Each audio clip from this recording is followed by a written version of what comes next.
Yes, mpola mpola natera tukaniriza ku mukutu gwaffe omuganzi gomanyikiddwa nga Uganda mukamuli amanya neddoboozi Ntambi Kimso namano Rich Bear Maxwell Junior wabula kuba nti otambula naffe kuba nti otwagala kuba nti eva yes subscribing on netutambula ffenna mpola mpola muzikirize mbatuuseko Shiba Kalungi agamba nti abasajja batyo okuba nti balaba ku bitundu bye ebyekyama because yes agamba nti alisinga kulwakuba nti abasajja batyo okuba nti batunula ku bitundu bye ebyekyama oba byakula bitya oba byawola oba birungi simanyi naye ng'agamba nti abasajja batyo okukwata ku nabunyaye okugitiginya n'ogikwatako balaba oba ewera mpola mpola wera okuba nti otambula naffe omukutu guli gumu gwa Uganda mukamoli ngenda kusaba subscribing mpola mpola ate nga gwasobola genda omfollowingeko ku Instagram nkosa Ntambi 5 tugenze maaso nokuba nti tukuza family mpola mpola Ntambi 5 ku Instagram agenda following mpola mpola now mtali mukulu amenyekidwa nga Shiba Kalungi yamaze nakawangamula you know like abantu bavaayo babuuza Shiba lwaki tofumbirwa Shiba wabaaki Shiba kikyokola lwaki bambe okyali singa nsaki ku myaka 31 tolina musajja tolina mwana tetumanya kulya lwaki obeera obwotyo mpola mpola ate nga tukula okuliridde bingi ebibuuzo sometimes ne Shiba talina answer naye nga ate bangi abavaayo n'okuba nti obaoliawo bagezaako okuba nti bamwanukula now amukuba nti abyanakulamu ebimu ebyenjawulo yavoddeyo n'ategeeza bannayuganda ebimu ku byalowooza nti lwaki abasajja tebamupapirako n'okuba nti si buli musajja nti asobola okuvayo n'atandika okuba nti amusabiriza keke mpola mpola ffenna tukimanyi nti Shiba Kalungi y'omu ku bakyala abaludde mu music industry ng'omukyala yasookera kubeera mu karaoke as a dancer wali ewaise ku Eden Service Park mpola mpola bwe yavaayo n'agenda agende match ndiye mpola mpola natandika obulamu awo n'avaayo match ndiye yasooka n'ajoininga bakeko n'abantu abenjawulo then n'avaayo n'agenda entinda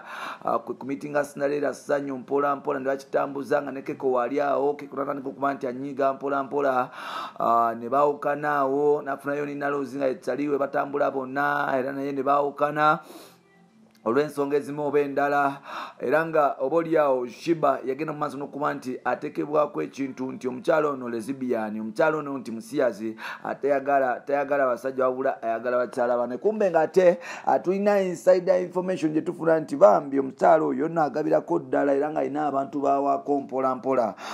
bagenda mu maaso n'okuba nti naye bamusanyusaako olunaku olumu oba bbiri lwabanga ayagadde okuba nti asanyukamu n'okuba nti anyenya ku kiwato mpola mpola abantu bano banji tetujja gamba nti Palaso tetujja gamba Mbusasha Vibes tetujja gamba ni mbo asimanya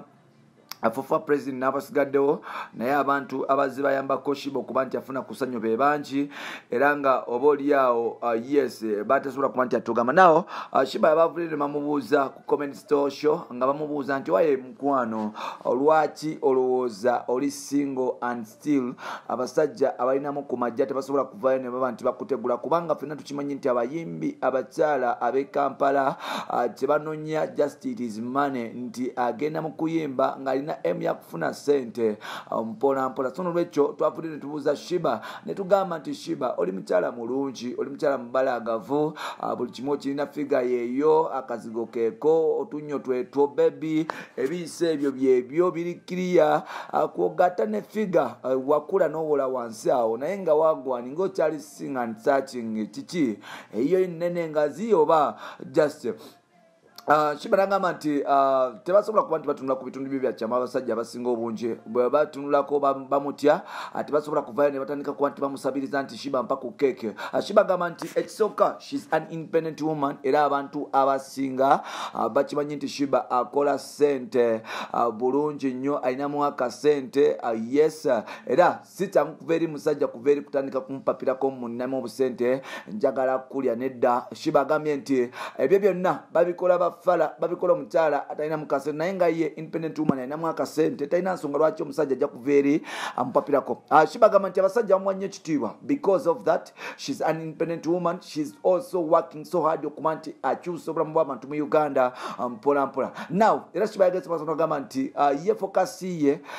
teri just teri kuba nti afuna musajja kubanga abasajja bangi gye bali mu Uganda era tebasobola kuggwayo wabula fokasi ye yakuba nti akola bizinesi ez'enjawulo era saawa zino afokasinze ku kye bayita Shiholic Pads mpolampola nga zino kampani ye nekyaliwe kampani eno ekola pad kibagamba nti mu buto bwe bwe yali akula mama eti asobola kuba nti amuguliranga pad nti omukyalo ono yagenda mu maaso n'okuba nti akozesa ebigoye ng'asala ebigoye yesoseka wansi asobola okuba nti azibira omusaayi ogwo okuvaayo mu bukyala bw'omukazi nga monthly etuuse mpolampola so nolwekyo MPs ezo yasobola okuba nti azikozesa ng'akozesa akuzisiba n'okuba nti aziyiza ng'akozesa bigoye ebya bulijjo so nolwekyo agamba nti kekasobola okuba nti akonsentratinga Munnayuganda omwana w'obuwala asobola okuba nti afuna Holic Pad mpolampola naye abeeko nekyakyusa kubanga obulamu bubi nnyo bw'okukozesa ebigoye n'ebipapula okuba nti batangira ebintu ebyo ebifuluma oba kabukyafu yafuluma every month. So Shiba yavudde n'agamba nti apparently omusajja yena ajja alina okujja nga yeesibye ebbiri kubanga ye ebyomukwano si byaliko mpolampola naye ng'ate yes yalisobodde okuba nti obuliawo agwa mu mukwano tuwulira mbu Shiba yayagalako Pius mbwera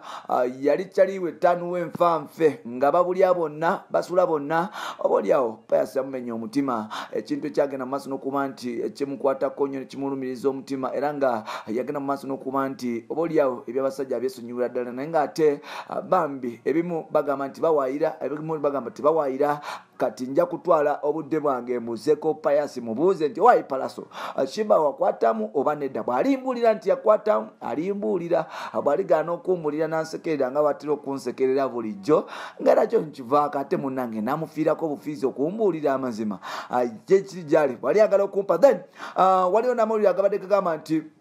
omanyi like bafunamu obutalo Jeff Chiwa yafunamu olutalo ne Sasha Vibes nga Sasha Vibes yabadde akwatira mukyala mukulu amanyikiddwa nga Shiba Kalungi videos ezisinga bafunamu obutakkaanya era ng'ensonga oboolyawo eva kugamba nti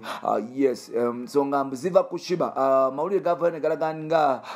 musajja mukulu mukyala mukulu amanyikiddwa nga Shiba Kalungi bali mu mukwano ne Sasha Vibes era nga Shiba yagenda okulaba nti omuvubuka ono mulungi ate ng'olumusi yayitiriza ezimu ate ng'olumusi bava sides ezimu n'alaba nti omusajja ono asobola okuba nti amufiitinga era bagenda mu maaso n'okuba nti bewaako mpolampola n'okugenda mu maaso n'okuba nti yes business bagireza mpolampola naye ng'ate manager we amanyikiddwa nga Jeff Chiwa teyakisanyukira agenda mu maaso n'okuba nti ajjako gye bayita Sasha Vibes emirimu n'atandika okuba nti agiwa abadirekita abalakuli Zikafix n'abasigaddewo ng'agamba nti Sasha ate yayiseewo tosobola kuba nti okwata bizinensi n'ogigatta n'omukwano so n'olwekyo Shiba Kalungi n'asobola okuba nti oboolyawo relationship yaabwe gye baali n'omukwano gwe baali batandise okuba nti basinda ne Sasha Vibes gugenda maaso n'okuba nti gukansolingi bwamu ne Sasha Vibes n'adduka misinde mpolampola kuba omusajja akitegeeza okuba nti yali amuwadde ennyumba amanyi Jeff akola ali mu estates mpolampola dealinga amataka n'ebisigaddewo so Jeff alina amayumba mangi gaguza abacelebrity ab'enjawulo so Sasha Vibes y'omu kwabo oboolyawo gwe baguza ennyumba n'ettaka mpolampola nga tanabadimalayo omusajja n'agamba nti bw'otava ku Shiba emirimu sikyakuwa ennyumba sikyakuwadde n'ettaka lyo ly'obadde osondako mpolampola sikyakuwadde wano nno Sasha Vibes yasobola okuba nti adduka misinde mpolampola n'ava ku Shiba Kalungi era ng'omukwano gwe gwakoma oboolyawo Shiba Kalungi obusimu bw'omukwano bwafiira wano kubanga omusajja gwe yali asobola okuba nti gwe yalowooza nti afunye owannamaddala nga Pius amaze okuba nti adduka yalowooza okuba nti afuna Sasha Vibes naye nga Sasha Vibes yasobola okuba nti naye bamuddusa olw'okuba nti oboolyawo bossi we amanyikiddwa nga Jeff Chiwa yagenda mu maaso n'okuba nti amuwoninga ng'amugamba nti toddamu okwesembeza Shiba yonna waali toddamu okuba nti omumanyira toddamu okuba nti mwogera n'okwekisenyinga contact simanya biki body intact sizagala kuba nti ziri so close njagala mwewe space kubanga eno business waliwo n'amawulire agafuluma nti ennyumba ya Shiba eri emunyonyo mpolampola yazimbibwa musajja mukulu amanyikiddwa nga FIFA president era amawulire gavaayo ne gagamba nga FIFA president bwavaayo kuba nti atokosa amatooke ga Shiba Kalungi bino nno Shiba Kalungi agenza maaso n'okuba nti abyegana nga agamba nti awaayi atalira musajja yenna tasuubira kuba nti afuna musajja yenna ebiseera byalina kati byakuba nti akonsentreka ku bizinesi ez'enjawulo asooka afune amajja mpolampola ebyabasajja abiriravanyuma kubanga abasajja tebaggwayo mu nsi wano nno abalala batandise okugamba nti Shiba kituufu lesbian kubanga ku myaka myaka 3 nga tolina mwana atulaga nga nsi musajjawo oba musajja oba mtala mukyamu mpola bamuyita yes Sheba Kalungi mwebala kuba nti mutambula naffe mwebala kuba nti mutwagala mwebala kuba nti eva mujja mugamba nti yes abatali baffe baze katuje mpola mbatumiddeko mwenna baganda bange nga sosoddemu obononooli mbatumidde mwenna mu mawanga gonna bye for now.